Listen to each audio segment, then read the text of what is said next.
Želim i da kažem da mi decu učimo da budu vitezovi, tražimo od njih da ostanu u Srbiji, učimo decu u Artimediji da vole svoju zemlju, učimo ih da bez obzira ko kako opisuje Srbiju, da li je ono mesto dobro življenja ili nije, često im dajemo određene primere.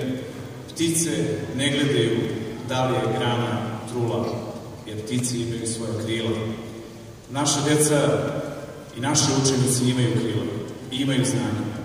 Iz tog razloga jedna ekskluzivna vest da od januara osnivamo prvu privatnu rusku školu koja je dobila podršku Putina, Medvedeva, Ministarstva obrazovanja Rusije, Obranazova i Rosotrudničarstva.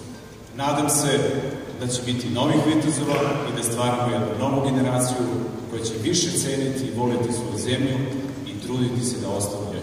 Hvala vam.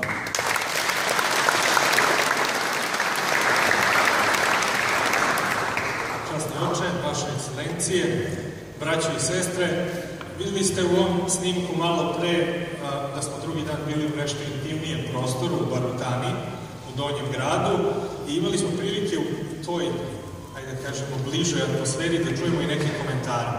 I bilo je jedno pitanje koje želim sad da vam ponovim i obrazložim zašto me je zabrinulo i opomenulo, pa bi trebalo možda da opomene i sve nas ovde. Jedan dečak od 7 godina pitao je svog oca, gledajući sve ove vitezove oko sebe, da li je istina to da su vitezovi nekad postojali i da li i danas oni postoje.